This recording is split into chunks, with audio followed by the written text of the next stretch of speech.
Hello students, आज के video के अंदर क्लास 10th के एक्सरसाइज 3.6 का that is last question number 2, जिसके अंदर तीन पार्ट है और ये क्वेश्चंस बहुत ज़रूरी हैं और बहुत अच्छे लेवल के क्वेश्चंस हैं।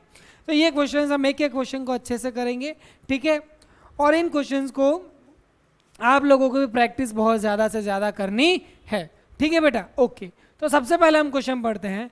Ritu can row downstream 20 kilometers in 2 hours and upstream 4 kilometers in 2 hours. Find her speed of rowing in still water and the speed of the current. Okay class, so now listen to me. सबसे पहले हम बात करते हैं sir ये stream क्या होता है। स्ट्रीम कहते हैं हम बहता हुआ पानी, ठीक है बेटा। अगर मान लीजिए मेरी बोट यहाँ पे है और मेरी बोट की स्पीड है x किलोमीटर पर आवर और इसकी स्पीड है y kilometre per our.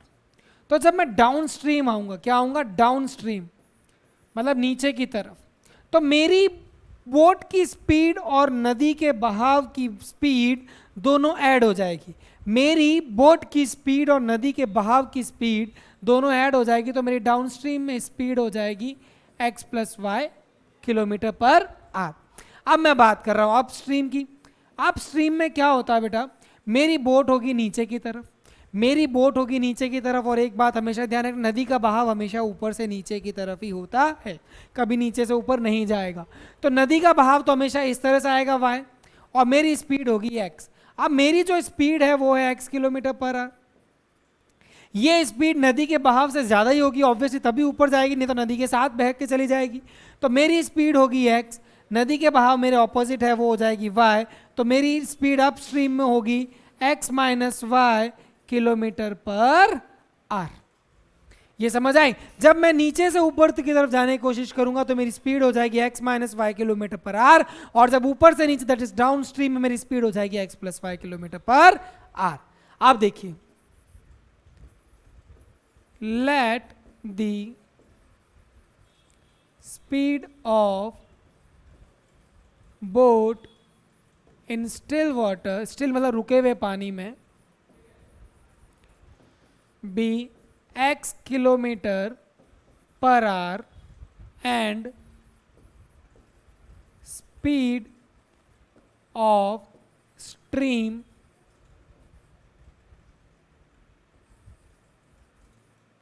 B y kilometre per hour, ठीक है। तो अकॉर्डिंग टू क्वेश्चन, सबसे पहले देखिए Ritu can row downstream, तो स्पीड का फॉर्मूला क्या होता है बेटा?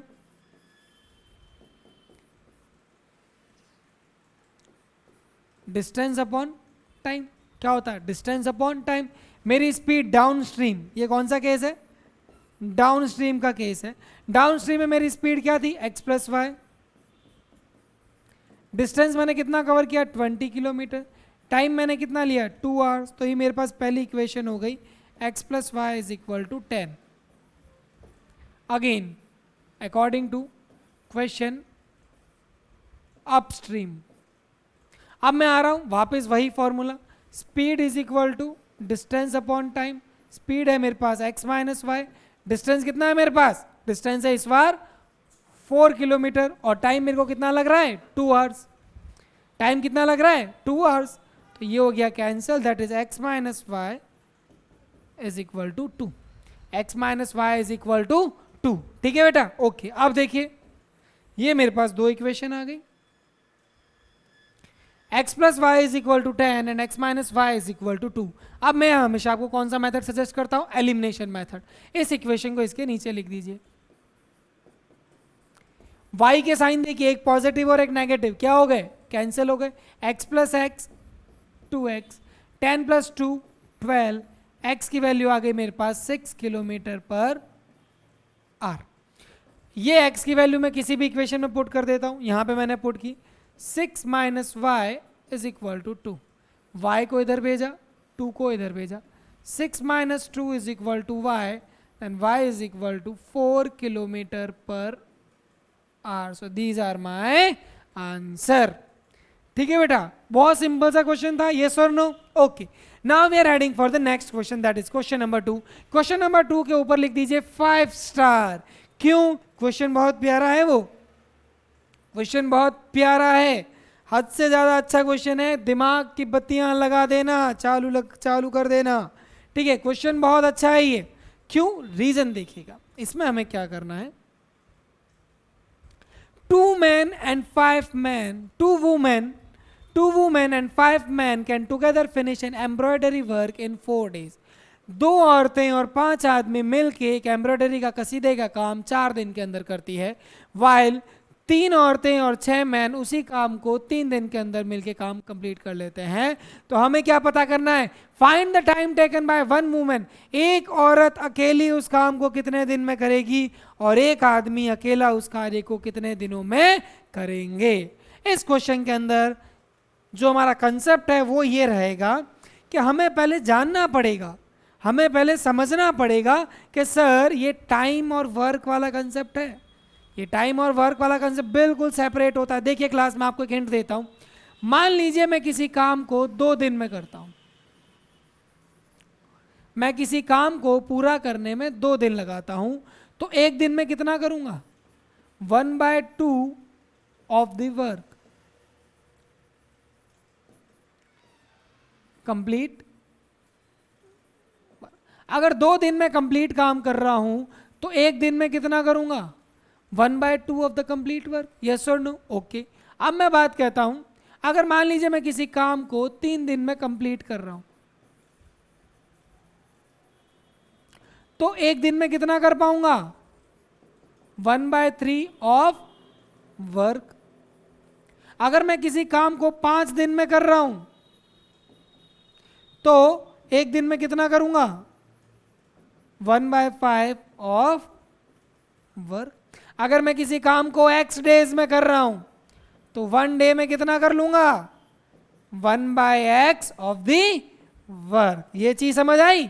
जितने दिन होते हैं वो अपॉन में आ जाता है, ये चीज ध्यान रखना आप लोग।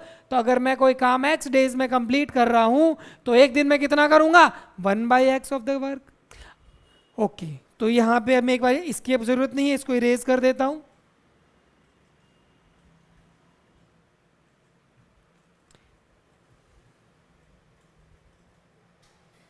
ठीक है, okay.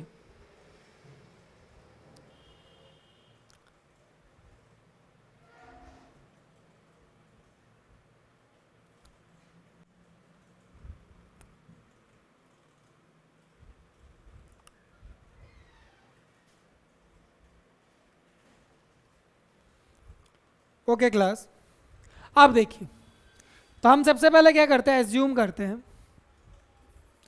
Late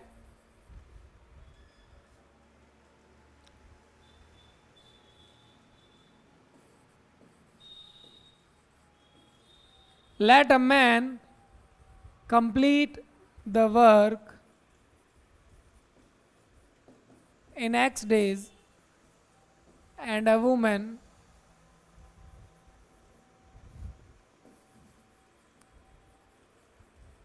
complete the work in y days। ठीक है, एक आदमी पूरा काम x दिन में कर लेता है और एक औरत पूरा काम y दिन में कर लेता है। वर्क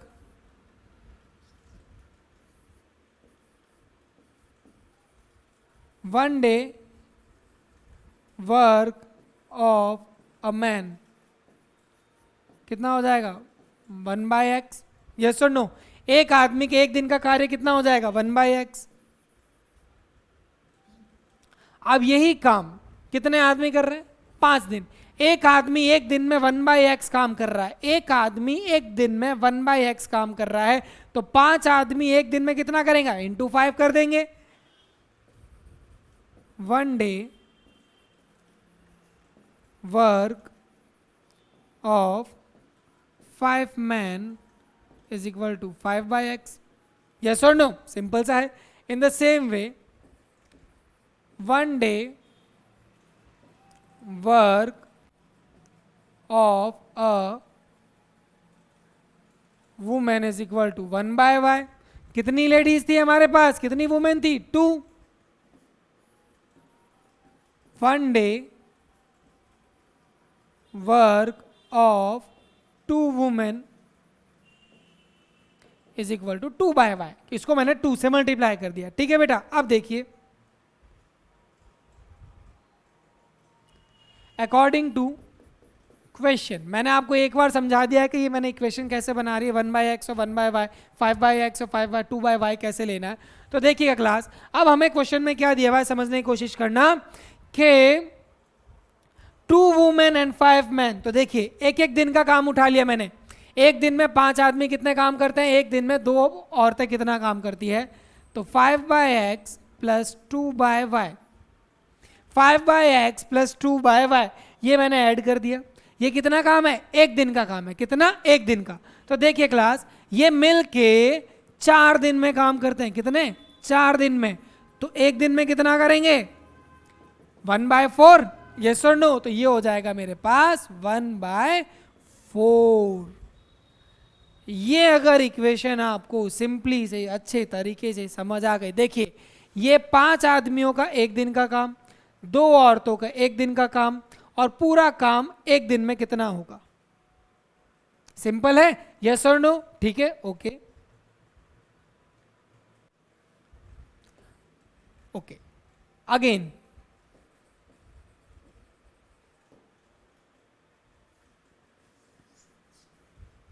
अब मैं आपकी सेकंड इक्वेशन बना रहा हूं। सेकंड इक्वेशन हमें कह रहा है 3 वुमेन, एक वुमेन का कितना है 1/y, एक वुमेन का कितना है 1/y, 3 वुमेन का कितना हो जाएगा 3/y, एक दिन का काम है।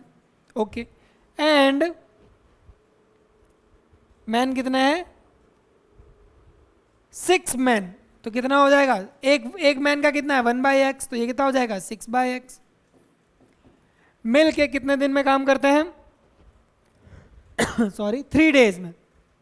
तो एक दिन का काम हो जाएगा 3। ये हमारे पास इक्वेशंस बन गए। अब हमें बताइए कौन सी है, रिड्यूसेबल वाली है, यस और no. 1/x 1/y। So let 1/x is equal to p and 1/y is equal to q। तो मेरी इक्वेशन हो जाएगी 5p plus 2q is equal to 1/4 and 6p plus 3q is equal to 1/3। Is it fine. ये मेरे पास 2 है यहाँ पे, और यहाँ पे कितना है 3। तो इसको मल्टीप्लाई करूँगा 2 से, इसको मल्टीप्लाई करूँगा 3 से। तो देखिए क्लास 5 × 2 ये हो गया मेरे पास 10p, 2 × 2 कितना हो गया 4q, 1/4 × 2 कितना हो जाएगा मेरे पास 1/2। ये हो गई मेरे पास पहली इक्वेशन। यहाँ पे मैंने किया 3 से, 3 × 6 कितना हो गया 18p, 3 × 3 कितना हो गया 9q, 3 × 1/3 कितना हो जाएगा 1। ठीक है बेटा, ओके, जस्ट वेट।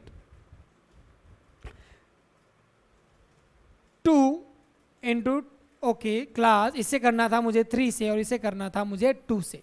ठीक है, इसे करना था मुझे 3 से और इसे करना था मुझे 2 से। अब देखिएगा क्लास, इसमें हमारे पास क्या है, यहाँ पे 2 है तो इसे करना है 3 से, सिंपल सा है। और यहाँ पे 3 है तो इसे करना है 2 से, क्योंकि मैं q का कोफिशिएंट सेम कर रहा हूँ। क्या कर रहा हूँ मैं, q का कोफिशिएंट। तो यहाँ पे करना है मुझे 3 से, तो 3 × 5 15p plus 6q is equal to 3/4। यहाँ पे 6 × 2 ये हो गया 12p, 2 × 3 6q is equal to 2/3। अब मैं कौन सा मेथड लगाऊंगा, अब मैं लगाऊंगा एलिमिनेशन मेथड। ये इक्वेशन मैं इसके अंडर में लिख देता हूं।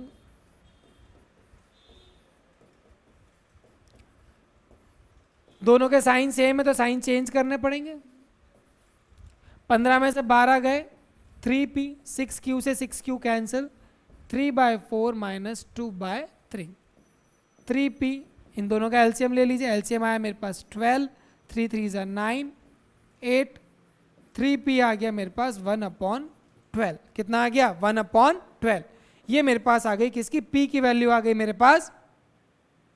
ये 3 में चला जाएगा, ये 3 इसके मल्टीप्लाई में चला जाएगा, तो मेरे पास p की वैल्यू आ जाएगी 1/36। p की वैल्यू कितनी आ गई मेरे पास 1/36।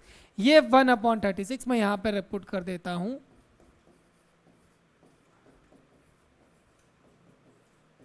तो देखिए class 12 1 times 36 3 times 1/3 plus 6q is equal to 2/3। ठीक है, ये 1/3 मैंने उधर भेज दिया। 6q is equal to 2/3 minus 1/3। 6q is equal to 2 में से 1 गया, ये मेरे पास बचा 1/3। q इज इक्वल टू 1/18, ये 6 आ गया 3 के मल्टीप्लाई में। तो देखिए क्लास, मेरे पास p और q नहीं दिए हुए थे इक्वेशन में, मेरे पास क्या थे x और y। तो p की वैल्यू रखी मैंने 1/x इज इक्वल टू 1/36, यानी x हो गए मेरे पास 36 डेज, और y मेरे पास आ गया, y वैल्यू आ गई 1/y is equal to 1/18, that is y is equal to 18 days.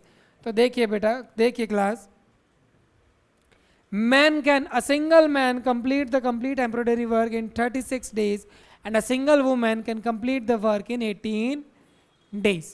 ठीक है बेटा, ये आपके आंसर आ गए, that is 36 and 18। Man can complete the work in 36 days and the woman can complete the work in 18 days. ये question अच्छा है, question अच्छा है, इस पे ध्यान देना, क्योंकि ये क्वेश्चन अगर आया तो इसके अंदर दिमाग लगानी पड़ेगा। मैंने आपको जो सेकंड इक्वेशन बनाई थी मेरे पास, उस पर थोड़ा ध्यान दोगे तो आप डायरेक्टली इक्वेशंस बना दोगे। ठीक है बेटा, इसके साथ this we are heading for the next question. Now we are heading for the next question. Next question हमें क्या कहता है, ये क्वेश्चन भी थोड़ा अलग है, इंटरेस्टिंग है। Ruhi travels 300 kilometre to her home partly by the train. थोड़ा डिस्टेंस ट्रेन से कवर करती है और थोड़ा डिस्टेंस बस से कवर करती है, चलो कोई बात नहीं। She takes 4 hour if she travel 60 kilometre by train. Okay class, case first, 60 kilometre by train. Train से उसने कितना डिस्टेंस ट्रेवल किया, 60 किलोमीटर। ठीक है, तो बस से कितना करेगी रिमेनिंग, यस और नो। अगर 60 किलोमीटर ट्रेन में चला गया तो बस में कितना चला जाएगा, 240 किलोमीटर, यस और नो। ठीक है, ओके। तो late find the speed of the train and the bus. Let the speed of train be train and bus be x kilometer per hour and y kilometer per hour respectively। ठीक है बेटा, okay. अब देखिए class, आपके पास condition क्या दे रखी है, वो टोटल 4 घंटे लेती है, लेकिन 60 किलोमीटर ट्रेन से ट्रेवल करती है और बाकी का डिस्टेंस किससे करती है, बस से। ठीक है, तो according to question, time taken by train plus time taken by bus is equal to 4 hour, is equal to 4 hour. ठीक है, आप देखिए टाइम का फॉर्मूला क्या है, डिस्टेंस अपॉन स्पीड, यस और नो। डिस्टेंस कितना किया ट्रेन से इसने, 60। स्पीड कितनी थी, x। बस से कितना किया, 240। स्पीड कितनी थी, y is equal to 4। Yes और नो, 4 हो गया, okay. Again according to question, फिर ये कहता है कि sir if she travels 100 kilometre by train, again T train plus T bus is equal to, total distance कितना ले रही है, 10 मिनट्स लॉन्गर। ध्यान रखिए क्लास, क्वेश्चन में ट्विस्ट आ गया है, 10 किलोमीटर लॉन्गर। के सर अब क्या करें, जो 10 किलोमीटर ज्यादा ले रही है, क्या ले रही है, 10 किलोमीटर 10 मिनट ज्यादा ले रही है। तो देखिए बेटा, पहले ले रही थी मेरे 4 आवर, पहले कितना ले रही थी, 4 आवर, यस और नो। लेकिन अब 10 मिनट ज्यादा ले रही है, तो जब हम मिनट्स में लिखूंगा तो 60 से डिवाइड करना पड़ेगा, यस और नो। जब मिनट्स में लिखेंगे तो 60 से डिवाइड करना पड़ेगा, तो 4 प्लस 10 बाय 60, 0 से 0 कैंसिल, 4 प्लस 1 बाय 6, यस और नो। एलसीएम लीजिए, 24 प्लस 1 अपॉन 6 और आंसर आ गया 25/6 आवर्स। मैंने देखो बेटा ऐसा नहीं हो सकता एक यूनिट आप आर में ले लो एक यूनिट मिनट में ले लो, ऐसा कभी नहीं होता है, ठीक है। तो हमने यहाँ पे क्या किया 25/6 क्या ले लिया 25/6, ये रफ वर्क है, ठीक है ओके। अब टी ट्रेन से कितना किया इसने 100 किलोमीटर, स्पीड कितनी थी x, बस से कितना किया देखो बेटा टोटल 300 था, अगर ट्रेन से 100 किया तो बाकी कितना बचा 200। अगेन कौन सी इक्वेशन बन गई रिड्यूसिबल वाली, ये सर नो। तो अब हम क्या लिखेंगे let 1/x is equal to p and 1/y is equal to q। तो यहां पे मेरे पास क्या हो जाएगा 60p plus 240q is equal to 4, और यहाँ हो जाएगा 100p plus 200q is equal to 25/6। Okay, अब हम क्या करें, क्या कर सकते हैं, जिसको को सॉल्व कर लिए, जैसा आपको सही लगे वैसे आप सॉल्व कर सकते हैं। लेकिन देखिए सर ये 60 है, ये 240 है और ये 4 है, ये सारे 4 से डिविजिबल है। तो 60 को जब मैं 4 से डिवाइड करता हूँ तो मेरे पास आता है 15, 240 को 4 से डिवाइड करता मेरे पास आता है 60q, और यहाँ आता है मेरे पास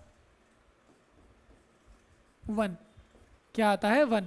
ओके सर ये 25 से डिविजिबल है तो ये हो गया 4p, सर ये भी 25 से डिविजिबल है, ये हो गया मेरे पास 8q, और ये 25 से डिवाइड करूंगा तो मेरे पास आ गया 1/6। देखो ये डिविजिबल हो रहे थे इसलिए मैंने कर दिए, अगर नहीं होते तो नहीं कर पाता, सिंपल सी बात है, यस और नो। ओके अब मैं क्या करता हूं, देखिए क्लास ये मेरे पास इक्वेशन नंबर 1 आ गई, ये इक्वेशन नंबर 2 आ गई। अब क्या कीजिए कोफिशिएंट सेम बनाने की कोशिश में लग जाइए, ठीक है।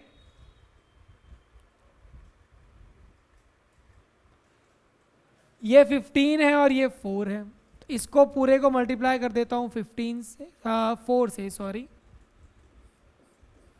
और इस पूरे को मल्टीप्लाई कर देता हूँ 15 से। तो देखिए क्लास 4 इंटू 15 60p, 60 इंटू 4 कितना हो जाएगा 240q इज इक्वल टू 4। ये वापस पहले वाली इक्वेशन बन गई, कोई बात नहीं, no don't worry.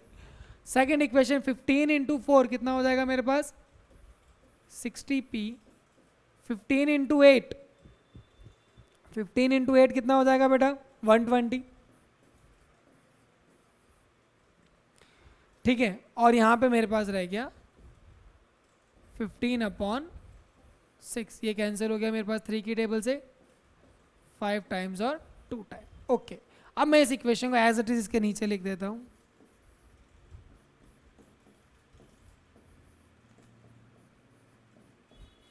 Minus minus minus 60p से 60p कैंसिल, 240 से माइनस किया तो कितना बचा 120q इज इक्वल टू 4 में से 5/2 माइनस करना है, तो आप साइड में कर सकते हैं, आपके पास आएगा 3/2, लेकिन आप साइड में करके देखिए।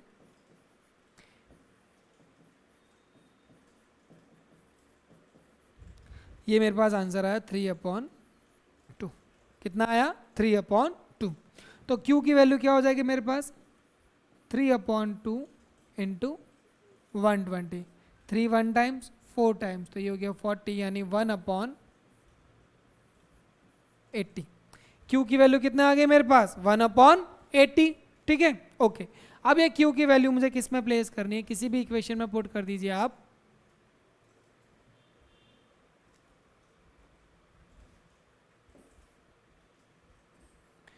इसी के अंदर पुट कर देते हैं 60p प्लस 120, q की वैल्यू आई है 180 इज इक्वल टू 5/2। तो देखिए बेटा 0 से 0 कट गया, ये कट गया मेरे 2 टाइम्स और ये कट गया 3 टाइम्स, तो 60p 5/2 माइनस 3/2, ये 3/2 इधर आ गया ओके। तो 60p 5/2 में से 3/2 जाएगा, मेरे पास बचेगा 2/2 that is 1, so p will be 1/60। तो देखिए क्लास q की वैल्यू आई थी मेरे पास 1/80 और Q की और P की वैल्यू आई थी 1/60, इसकी वैल्यू थी 1/y is equal to 1/80, so y is equal to 80 kilometre per hour and 1/x is equal to 1/60. This will going to give me 60 kilometre per our. Questions थोड़े लेंदी हो सकते हैं बेटा, क्वेश्चंस थोड़े लेंदी हो सकते हैं, लेकिन हमें हमारी कोशिशें जारी रखनी पड़ेगी और हमें लास्ट तक आंसर पहुंचना ही पड़ेगा। ठीक है क्लास, अब मेरी बात सुनिए। With this we have completed our chapter number 3 linear equation in 2 variable. हम हमारे नेक्स्ट वीडियो के अंदर हमारा चैप्टर शुरू करेंगे, that is chapter number 4 quadratic equation. ठीक है बेटा, अब मैं बात करता हूँ इस चैप्टर में हमारे पास क्या इंपॉर्टेंट रह जाता है। इसके अंदर हमें क्या करना है बेटा, हमारे पास एक method that is substitution, elimination, cross multiplication, graphical, इसमें से आप कोई अपना एक मेथड बहुत स्ट्रॉन्ग कर लीजिए। I would suggest elimination method. अगर आपको सब्स्टिट्यूशन अच्छा लगता है तो आप सब्स्टिट्यूशन कर सकते हैं, क्रॉस मल्टीप्लिकेशन अच्छा लगता है तो क्रॉस मल्टीप्लिकेशन भी कर सकते हैं, लेकिन कोई एक मेथड स्ट्रॉन्ग कर लीजिए, क्योंकि उसके लिए, क्योंकि काफ़ी बार क्वेश्चन ये आता है, आपके प्रॉब्लम सॉल्विंग क्वेश्चन आता है और उसमें बोला जाता है you can solve this problem solving question by any of the method. आप उसे किसी भी मेथड से सॉल्व कर सकते हो। ठीक है, काफ़ी बार ऐसा स्पेसिफिकली लिखा नहीं आता तो आप उसे किसी भी मेथड से सॉल्व कर, लेकिन अगर लिखा हुआ आता है कि इसे एलिमिनेशन मेथड से ही कीजिए तब तो फिर आपको एलिमिनेशन मेथड, अगर सब्स्टिट्यूशन लिखा हुआ है तो सब्स्टिट्यूशन मेथड, क्रॉस मल्टीप्लिकेशन लिखा हुआ है तो क्रॉस मल्टीप्लिकेशन मेथड से ही उस क्वेश्चन को सॉल्व करना पड़ेगा। So now it's time to say goodbye बेटा, समय की सीमा समाप्त हो गई है। आप हमारे वीडियो को इसी तरह से पसंद करते रहिएगा और हमारी ऐप से इसी तरह से जुड़े रहिएगा। It's time to say good bye, take care.